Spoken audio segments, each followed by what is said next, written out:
That was a short clip of what kind of targets the Israelis' army targeted in Rafah city where I live. Most of it were civilian targets. It has nothing to do with Hamas or what they call it, war on terror. I'm not here to talk about Hamas, but I'm talking about my experience as a journalist.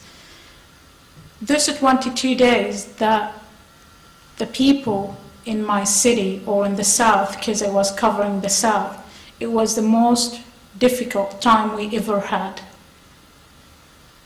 I remember how people were scared, sometimes running the streets when the attacks happened, and how they deal with the situation, moving from place to place. And there is lots of things among all of these difficulties that's happening and the attacks. Sometimes I used to laugh.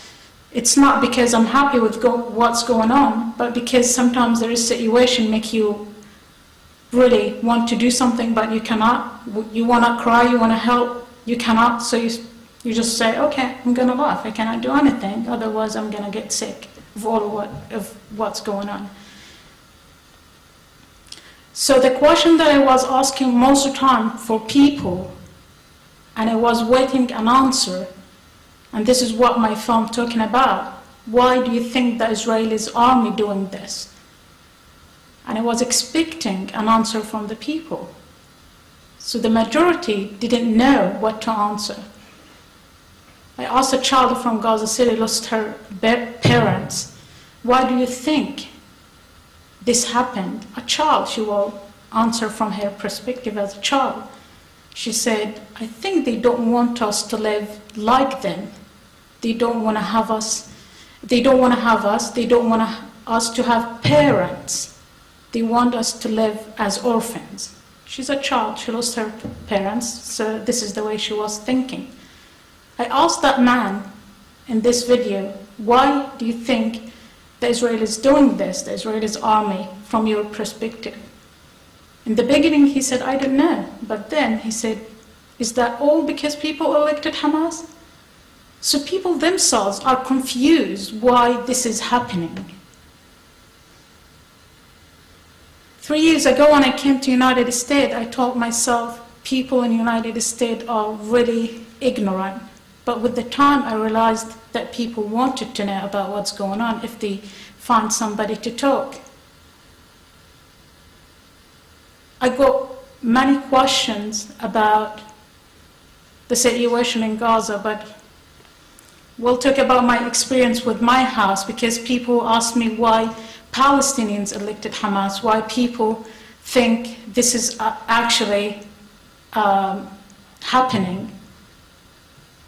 One of the things that I believe in 2004, the Israelis' army destroyed my family house. Until now, I don't know why. All the things that we heard in the news at that time, they said because of Philadelphia corridor and because of the tunnels. I don't remember that there is any tunnel in our neighborhood.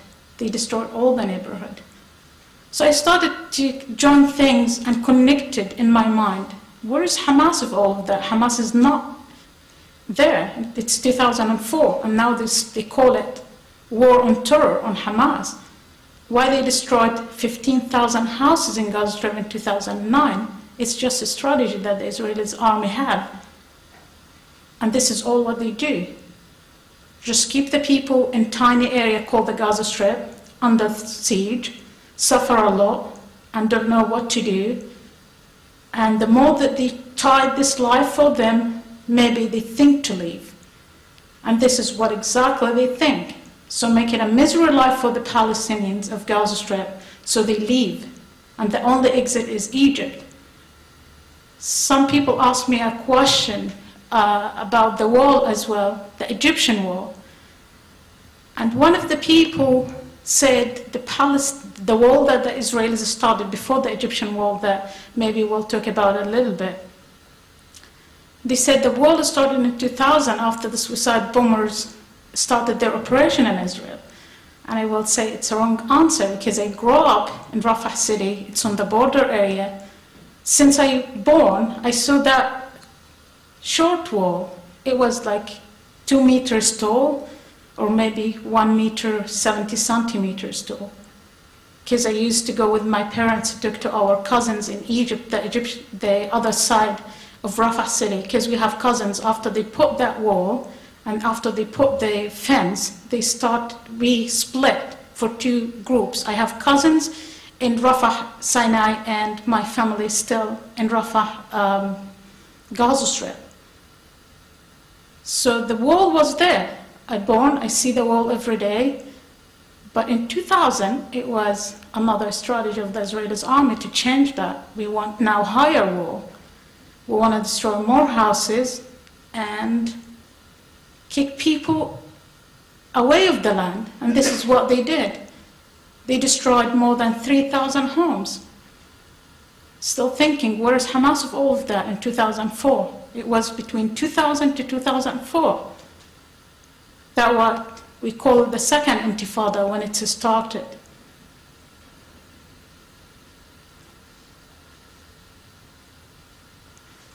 For my family, when we built the second house, it was like a relief. Like, oh, now we are settled, we have a new house, everything will be fine. But we just breathed, and then the attacks started in December 27th, 2008. I was with friends, walking, visiting other friends on the border area, just to make sure that they are okay. And suddenly, I was on the phone talking to a friend. I heard the bombardment in his side, and a few seconds later, I started to hear the bombardment in Rafah city. And I started to tell him, is that happening in your side and my side as well? And then I realized later that's in all the Gaza Strip. It's not just Gaza, it's not just Rafah. And that's how I ran with my friends to the scene that you saw in the beginning of this clip. People were running. It's still fresh. And I saw the children, how much they scared at that scene. You couldn't do anything for this. People also here in the United States told me that the Israelis left Gaza Strip. No settlers there. Yes, no settlers, but all what's happened inside the Gaza Strip of killing or grabbing lands or keeping the people in a tiny place, it has nothing to do with the settlements or the settlers, but an agenda that the Israelis army have. As a journalist, covering all of that happening in Gaza Strip during Cast-led operation, I felt it was too much. I couldn't get any more. And my family couldn't do that as well. I remember my father once when the pharmacy attacked nearby and I wanted to cover the news. And I wanted to do something. And then my dad said, no, you cannot go out. It's just happened. Are you crazy? You want to run out? Maybe they bomb it again, because this is what the Israeli army used to do. They bomb the place, and after a few minutes, they attack it again. So that's how the majority of the people kill. They try to help, and then another attack happens, so that's increased how many people kill. So what I did, I jumped from the window, and I said to my dad, that's my work. I cannot stop. So when I jumped from the window, he hugged my camera, and he said, you will not take the camera. But then I had a discussion with him, and then he released the camera and put it aside. So my sister ran and took the camera and gave it to me from another window. So I went and covered the scene.